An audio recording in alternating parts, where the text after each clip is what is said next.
السلام علیکم فرینڈس، جو ہے وہ اب ہم سٹارٹ کرتے ہیں۔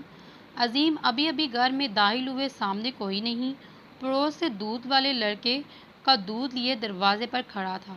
اس کے ہاتھ سے دودھ کا ڈبہ لے کر وہ اسے بیچ کر اندر آئے۔ باہر سیٹ میں چارپائی بیٹھ کر کسی کے باہر نکلنے کا انتظار کرنے لگے۔ 5-10 منٹ انتظار کرنے کے بعد جب کوئی نہ آیا تو انہیں غصہ آنے لگا۔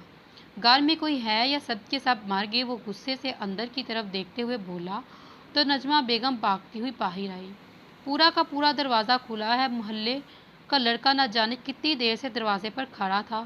کہاں تھی بدذات عورت؟ شرم و حیا بیچ کھاتی ہو کیا؟ خیر وہ تو 4 سال پہلے ہی ختم ہو گئی۔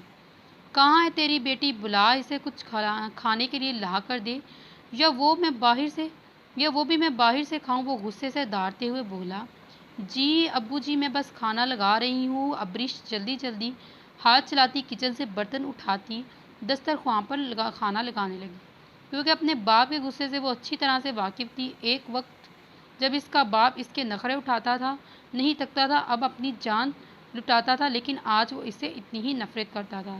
ایک مرد کسی کے سامنے نہیں جھکتا، وہ کسی سے مقابلہ نہیں کر سکتا، لیکن وہ اپنی اولاد سے نہیں، وہ بھی تب جب اولاد ایک بیٹی ہو اور بیٹیاں بوجھ نہیں، لیکن جب اس کی وجہ سے باپ کسی کے سامنے نظر نہ اٹھا پائے تو بیٹیاں بوجھ ہی بن جاتی ہیں۔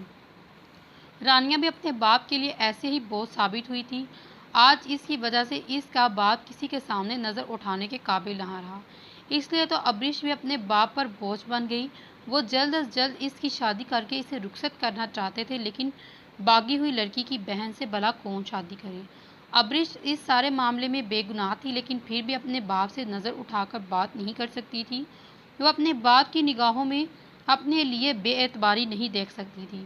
اسے خود سے نفرت ہوتی، اپنی بیٹی ہونے پر افسوس ہوتا۔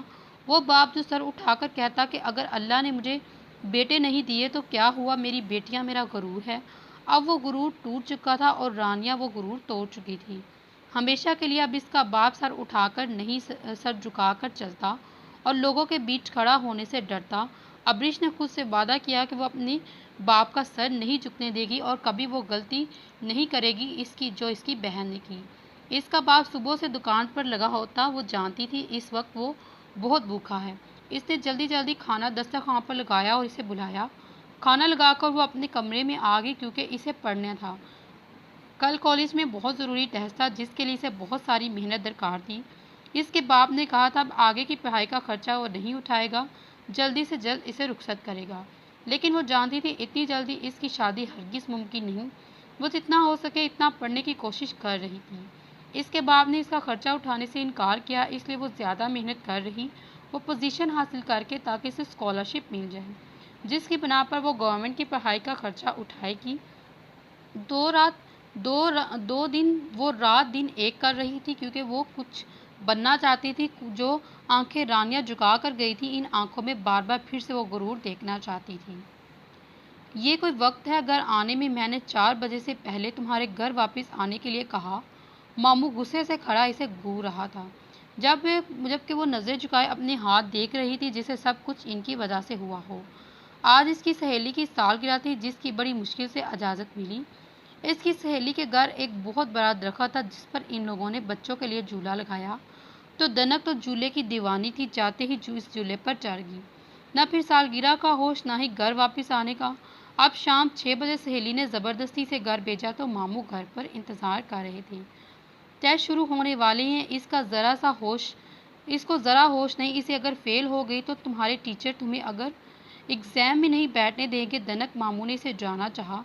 نہیں ماموں جانی، ایسا کچھ نہیں ہوگا، وہ تو بس ڈرانے کے لیے ایسا کہتے تھے، ہمیں کوئی نہیں روک سکتا۔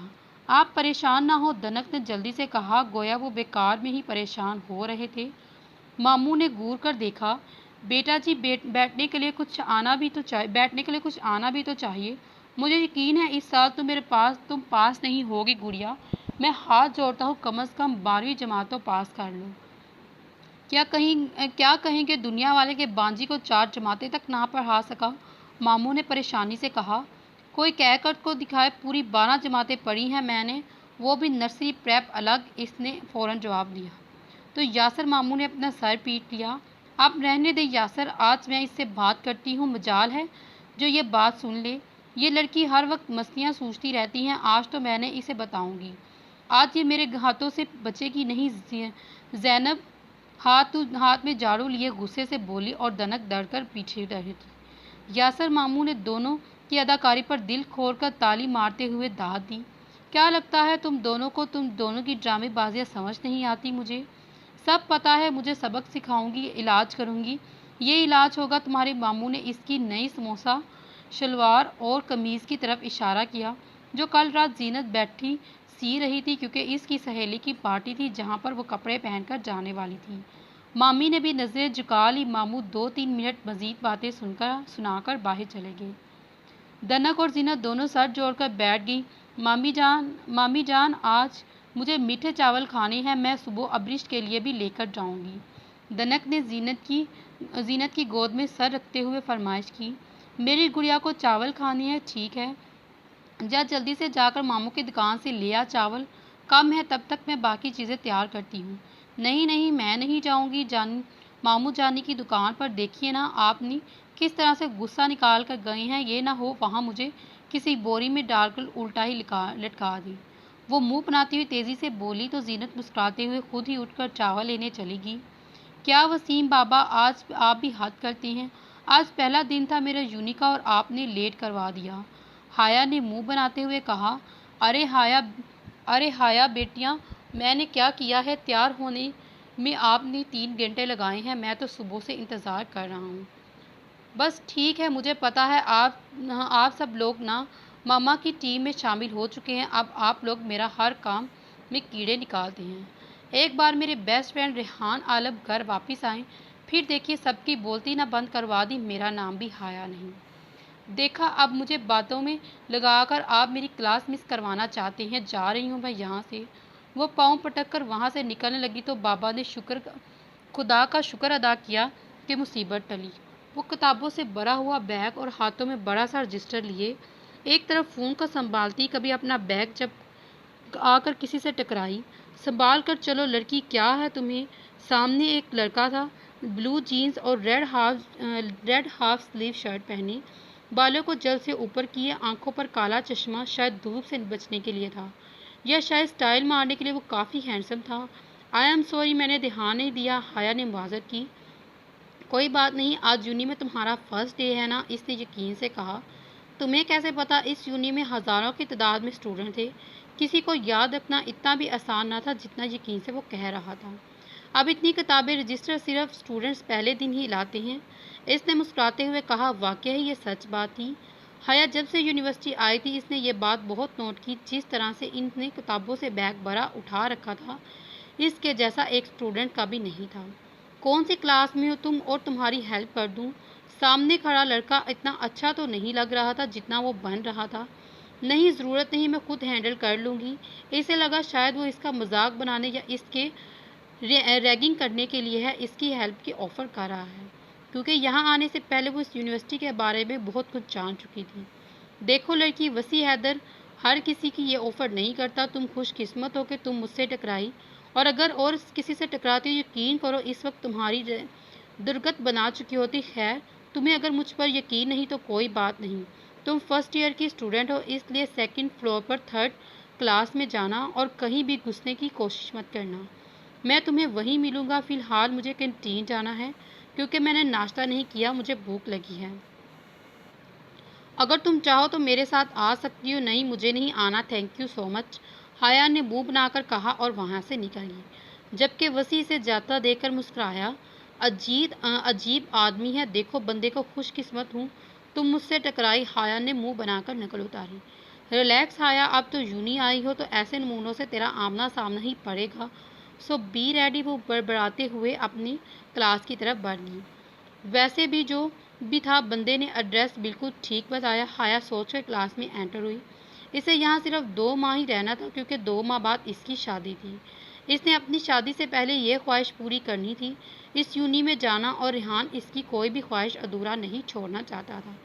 وہ کراچی میں بزنس کرتا تھا۔ حیا نے آج تک اپنی زندگی میں صرف 3 ہی مردوں کو جانا تھا، ایک اس کے بابا، ایک اس کے تایا بابا اور ریحان۔ وہ صرف چند سال کی تھی جب اس کے بابا اور تایا بابا کا انتقال ہوا، اس کے بعد وہ صرف ریحان کو ہی جانتی تھی۔ ہاں ریحان، اس کا ہٹلر اکڑو بیسٹ فرینڈ، کزن پلس منگیتر۔ ریحان کہنے کو اس کا بچپن کا منگیتر تھا، لیکن آج تک اس نے اخلاق سے گری ہوئی حرکت یا کبھی کوئی ایسی بات نہیں کی جس سے حیا کے ذہن میں اس کوکلے کے لیے کوئی الٹی سیدھی سوچ ہو۔ وہ اپنے جذبات اپنے دل تک رکھتا، اور ایک تھی حیا میڈم جو پیار، محبت، عشق، ان سب چیزوں سے کوسوں دور تھی، لیکن اپنی شادی کے بارے میں وہ بچپن سے ہی جانتی تھی۔ اس کی ماں نے اسے بچپن میں ہی سب کچھ بتایا تھا، جو بھی ہو جائے تمہاری شادی ریحان سے ہوگی، اس لیے یہ بات ہمیشہ یاد رکھنا۔ اس کی ماں اسے کبھی بھی فلم، ڈرامے، ناول پڑھنے نہیں دیتی۔ بچپن سے ہی وہ لڑکیوں کے اسکول پڑھی اور پھر لڑکیوں کے ہی کالج۔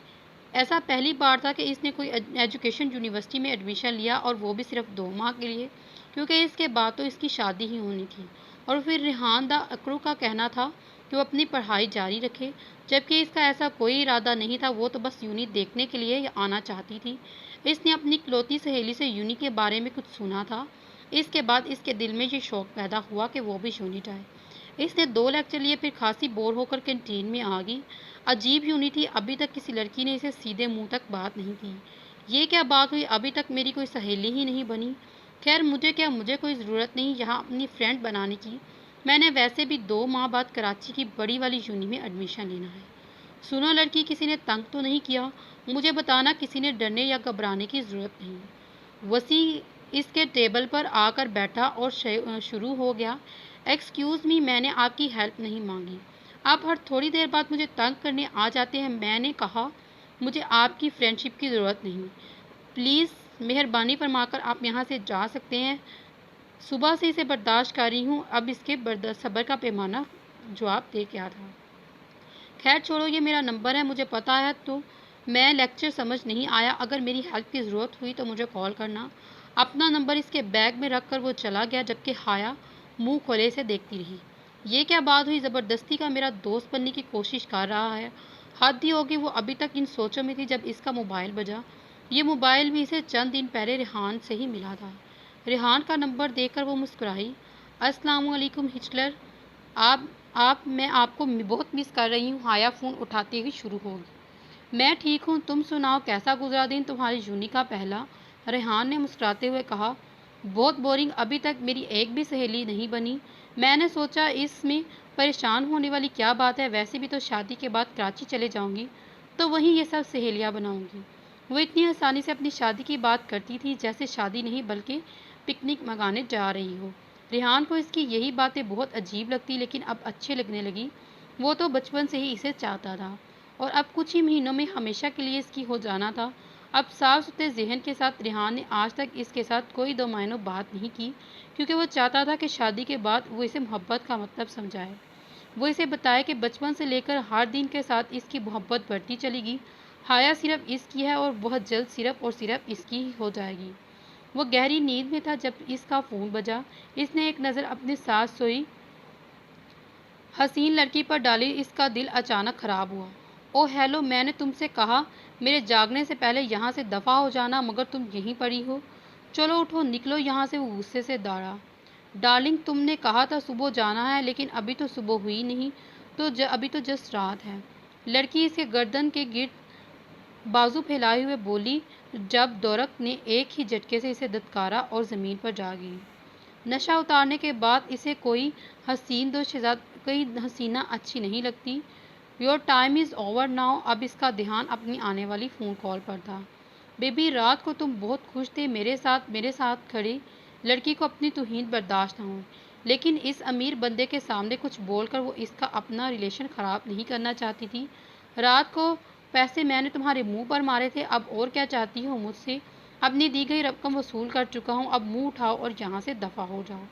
اس کا مطلب تم نے مجھے یوز کیا، تم بھی باقی مردوں جیسے ہو؟ لڑکی صدمے سے بولی تو درک کے لبوں پر مسکان آ گئی۔ تم میرے پیسوں سے جو اکھل کر رہی ہو، تب یاد نہیں آیا تم مجھے یوز کر رہی ہو؟ کل مہنگی سے مہنگی چیزیں تم نے شاپنگ کرتے ہوئے خریدی، تب یاد نہیں آیا تم مجھے یوز کر رہی ہو؟ اور اب پھر تم منہ اٹھا کر میرے ساتھ چلی آئی۔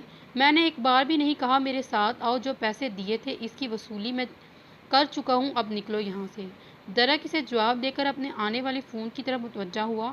السلام علیکم آنٹی، آپ نے اتنی رات گئے فون کیا، کیا سب ٹھیک ہے؟ اس نے سامنے دیوار پر لگی گھڑی کی طرف ٹائم دیکھا جو رات کے 2:30 بجا رہے تھے۔ وعلیکم السلام بیٹا، تمہارے انکل کی طبیعت ٹھیک نہیں ہے، میں بڑی مشکل سے انہیں ہاسپٹل لے کر آئی ہوں، پلیز تم جلدی سے آ جاؤ۔ زہرا آنٹی کی گھبرائی آواز اس کے کانوں میں پڑی تو وہ بے چین ہو گیا۔ آنٹی فکر نہ کریں، میں بس 2 منٹ میں وہاں پہنچتا ہوں۔ وہ جلدی سے اپنے جسم پر شرٹ چڑھاتے ہوئے باہر کی طرف بھاگا، جبکہ وہ لڑکی کھڑی اس کی طرف اسے جاتے ہوئے دیکھنے لگی۔ میں تمہاری بہت شکر گزار ہوں بیٹا، اگر تم آج نہ ہوتے تو نہ جانے میں یہ سب کچھ اکیلے کیسے ہینڈل کرتی۔ زہرا نے درخت سے کہا، دیکھیے آنٹی، یا تو آپ مجھے تھینک کیوں نہ کہا کریں یا پھر بیٹا، کیونکہ بیٹے کو تھینکس نہیں کہتے۔ اس دنیا کے کچھ رولز ہیں، آپ کو وہ رولز فالو کرنے چاہیے۔ درخت نے ان کے ہاتھوں میں کافی تھماتے ہوئے کہا، اچھا بابا نہیں بولتی تھینک یو، اگر آج تم نہیں ہوتے نہ جانے کیا ہو جاتا۔ حسین نے تو جو قسم کھا لی ہے کبھی واپس نہیں آئے گی۔ وہ کبھی واپس نہیں آئے گی۔ 6 مہینے ہو چکے تھے، اس کی شکل تک نہیں دیکھی۔ اپنے بیٹے کو یاد کرتے ہوئے زہرا کی آنکھوں میں نمی اتر آئی۔ آنٹی پلیز آپ نہ روئیں، آپ بالکل فکر نہ کریں، میں ہوں نا، جہاں تک اس حسین کی بات ہے میں خود آج سے فون کر کے اچھا خاصا سناؤں گا۔ بہت غیر ذمہ دار آدمی ہے، اپنی ذمہ داریوں کا احساس ہی نہیں، اسے تو اب میں سیدھا کروں گا، لیکن پلیز آپ اداس نہ ہو، آپ جانتے ہیں نا آپ کو اداس دیکھ کر میرا سارا دن خراب ہو جاتا ہے۔ درخت نے اس کے آنسو صاف کرتے ہوئے بولا اور زہرا مسکرائی۔ ان کے ماں باپ نے لو میرج کی تھی، پھر درخت کی پیدائش کے بعد دونوں میں علیحدگی ہو گئی۔ باپ نے گورنمنٹ کی طرف سے ملنے والے پیسے کے لیے اپنے پاس رکھ لیا، جبکہ اس کی ماں برٹش تھی، اسے آزادی چاہیے تھی، اس نے نہ شوہر سے مطلب تھا اور نہ ہی بیٹے سے۔ درخت نے کچھ عرصے پہلے حسین کے ساتھ مل کر بزنس سٹارٹ کیا، اس کے پاس جتنا بھی پیسہ تھا اتنی ہی وہ عیش طبیعت کا تھا۔ اس کا کہنا تھا پیسہ اپنے لیے کماتا ہے، جب اس نے اپنا کاروبار شروع کیا تو اس کا باپ بھی اس کے ساتھ نرمی سے پیش آنے لگا، بلکہ یہ کہنا صحیح ہے اس کی دولت کی لالچ میں اس کا شخص یہ یاد آ گیا درخت اس کا بیٹا ہے۔ درخت حسین کے ساتھ مل کر پاکستان میں ایک کمپنی لانچ کرنے والا تھا۔ تم بھی اب شادی کر لو، کب تک ایسے ہی اکیلے رہو گے؟ زہرا نے اس کو دیکھتے ہوئے کہا، بے شک حسین ترین مردوں میں سے وہ ایک تھا۔ آنٹی پہلے آپ اپنی حسین کی شادی کروائیں اور پھر میرے لیے کوئی لڑکی ڈھونڈیں، نہیں تو وہ نکما شادی کرے گا نہیں اور نہ میری ہونے والی ہے۔ درخت نے مذاقیہ انداز میں کہا، تم تو جانتے ہو حسین تب تک شادی نہیں کرے گا جب تک اسے وہ لڑکی نہیں مل جاتی، اور اپنی زندگی کو ایک ہی جگہ روکے ہوئے ہے۔ تم نے ہر ممکن کوشش کی، ہم اس لڑکی کو اس کے ذہن سے نہیں نکال سکتے اور یہ ناممکن ہے۔ حسین اپنے بچپن میں کی گئی اس غلطی کو کبھی نہیں بھولے گا اور نہ ہی اپنی زندگی کے بارے میں آگے سوچے گا۔ زہرا نے نا امیدی سے کہا، ابھی میری تو بس ایک ہی دعا ہے کہ کوئی لڑکی اسے ملے اور اس لڑکی کو بھول جائے۔ صرف ایک غلطی کی وجہ سے وہ اپنی زندگی برباد کر رہا ہے، جبکہ وہ آنٹی اسے معاف کر چکی ہیں۔ درخت نے کہا، اب پتہ ہے کیا کریں، اس کے لیے کوئی اچھی لڑکی ڈھونڈے، شادی کی ذمہ داریاں میری زبردستی دولہا بناؤں گا اور پھر میرے لیے بھی کوئی ڈھونڈ لیجیے گا، میرا مطلب ہے اسے راستے سے ہٹانے کے بعد میری باری۔ درخت نے مسکراتے ہوئے شرارتی انداز میں کہا اور زہرا مسکرا دی۔ یہ دال ہے تم نے نمک ہے نہ ذائقہ، یہ سلیقہ کس نے سکھایا تمہیں؟ تم نے بیٹیوں کو عظیم غصے سے نجمہ سے کہتے ہوئے بولا، ابو کل میں نے آپ کو بتایا گھر میں سودا ختم ہے، گھر میں جو کچھ بھی تھا میں اتنا ہی بنا سکتی تھی، اس نے نظر جھکا کر کہا، اور ابھی کالج سے آئی تھی اور یونیفارم پہلے باپ کے لیے کھانا بنا رہی تھی، تو ابھی تک یہ کالج کے کپڑے کیوں نہیں اتارے؟ ابھی آئی ہو؟ کیوں نے غصے سے پوچھا۔ جی ابو تھوڑی دیر پہلے آئی ہوں، ابریش نے جواب دیا۔ چھٹی تو 2 بجے ہو جانی تھی، اس وقت 2:45 بج رہے ہیں، کہاں منہ مار رہی تھی؟ غصے سے بولے، ابو آج ایکسٹرا کلاس تھی کالج میں اور اس کے بعد آتے ہی آپ کے لیے کھانا بنانے لگی۔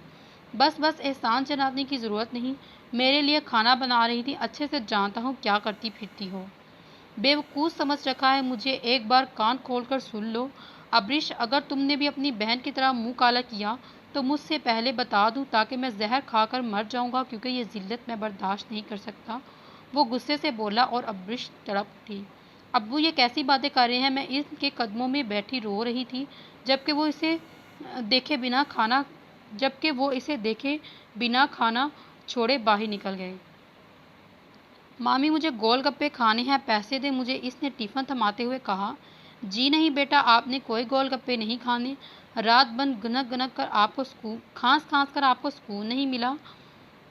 مامی نے صاف انکار کر دیا۔ اس طرح تو نہ کہے، نہیں تو میں رستے سے ماموں سے لے لوں گی۔ وہ زینت کی بات کو اگنور کرتے ہوئے بولی، میں انہیں پہلے ہی منع کر چکی ہوں، وہ تمہیں کچھ نہیں دیں گے، اس لیے بیکار کی محنت نہیں کرو، صبح صبح ہی ماموں کے ہاتھوں اپنی عزت افزائی کروا لو گی۔ مامی پرسکون آواز میں بولی، کوئی پیار نہیں کرتا مجھے اس گھر میں، کیسے ظالم لوگوں کے بیچ ہوں میں، گول گپے تک کھانے کے پیسے نہیں دیتے کوئی مجھے اس گھر میں، مجھے تو اپنی پیدائش پر افسوس ہے۔ یا اللہ، اگر مجھے پیدا کرنا ہوتا تو کوئی ایسے گھر میں کرتا جہاں میری تھوڑی قدر ہوتی۔ اونچی اونچی آواز کچن میں کام کرتی مامی کو سنائی دی اور باہر کی طرف جا رہی تھی۔ سوچ رہی ہوں اپنی جاب ہی کر لوں، کم از کم کچھ نہیں تو گول گپے ہی کھا سکوں۔ بالکل جاب کر لو، لیکن دے گا کون یہ بتاتی جانا، مامی نے کچن سے پکارا۔ ارے کوئی تو دے گا ہی نا، کوئی تو ہوگا ہی، مجھ سے کوئی قابلیت نظر آتی ہوگی، ورنہ آپ تو مجھے نکمی ہی سمجھتی ہیں۔ تو چلیے فرینڈز، اس ناول کا اختتام یہاں پہ کرتے ہیں، ملتے ہیں پھر اگلی ویڈیو میں، تب تک اپنا خیال رکھیے گا، اللہ حافظ، ٹیک کیئر۔ بیٹا کب تک بھوکی رہو گی میری جان، کھانا کھا لو، مامی نے آہستہ سے اس کے قریب بیٹھ کر پیار سے کہا۔ مامی، میں بابا کے ہاتھ سے کھاؤں گی، مامی پلیز، آپ ان سے کہیں وہ واپس آ جائے، میں ان کو بالکل تنگ نہیں کروں گی۔ وہ 6 سالہ معصوم سی پری اپنے خوبصورت ننھی آنکھوں میں آنسو بھرے معصومیت سے بولی، مامی وہ بیسٹ جس نے ماما بابا اور بائی کو مار ڈالا، میں بڑی ہو کر اسے ماروں گی، میں اسے نہیں چھوڑوں گی۔ میں جب بڑی ہو جاؤں گی نا تب میں اسے چھوڑوں گی نہیں، وہ میرے ماما اور بابا نے اس کا کیا بگاڑا، اس نے میرے بھائیوں کو بھی مار دیا۔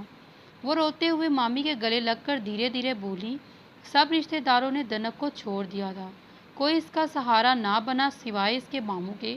اس کی اپنی شادی ابھی 3 ماہ پہلے ہوئی تھی، زینت نے سوچ لیا وہ اس معصوم کو ماں کی محبت دے گی اور اسے کبھی مطلبی لوگوں پر یقین نہیں کرنے دے گی۔ ہائے کیا ملا ایک معصوم بچی کا سب کچھ چھین کر، کس کو سہارا بنے گی معصوم، ہائے بائی مجھے مار ڈالے۔ ظالم نے زینت کی ماں صبح سے ان کے گھر آئی ہوئی تھی اور اپنی آنکھوں سے جھاڑتی ہوئی جوڑے آنسو بہا کر بولی، اماں جی یہ میرے سہارے جیے گی، میں پالوں گی اس کو، ماں باپ مر گئے لیکن ماموں ابھی زندہ ہے اور ان کا ماموں اسے پالے گا۔ یاسر نے فوراً کہا، ہائے ہائے یہ کیا کہہ رہے ہو بیٹا، ابھی تو تمہاری اپنی شادی ہوئی، کل کو تمہارے بھی بچے ہوں گے، اور ویسے بھی لڑکی ذات ہے، کیسے سنبھالو گے اکیلے؟ اماں بھی نے کہا، اکیلے کیوں سنبھالوں گا، آپ کی بیٹی سنبھالے گی اسے، اور جہاں تک میرے اپنے بچوں کا سوال ہے تو اب سے ہماری بچی دنک ہے، ہمیں اور بچوں کی ضرورت نہیں۔ اس نے اونچی آواز میں کہا، گویا کچن میں کام کرتی بیوی کو سنانا تھا، اور اٹھ کر باہر نکل گیا۔ اماں بھی کی تو آنکھیں باہر کو ہی نکل آئیں، وہ اسے باہر جاتا دیکھ کر فوراً اپنی آنکھیں صاف کرتی کچن میں آئیں۔ یہ فیصلہ تجھ سے پوچھ کر کیا گیا، وہ اپنی بیٹی کے سر پر سوار پوچھنے لگی۔ جی اماں جی، ہم دونوں نے مل کر یہ فیصلہ کیا، اب دنک ہی ہماری بیٹی ہے اور ہمیں اور بچوں کی ضرورت نہیں، ہم اپنی دنک کو ماں باپ کا پیار دیں گے۔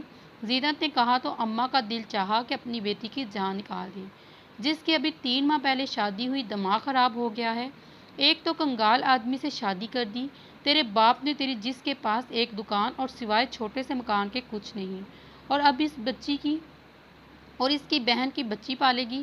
اماں وہ بیچاری یتیم ہے، کون ہے اس معصوم کا ہمارے علاوہ جو آ کر اس کے سر پر ہاتھ رکھے، اس نے اماں کو سمجھایا۔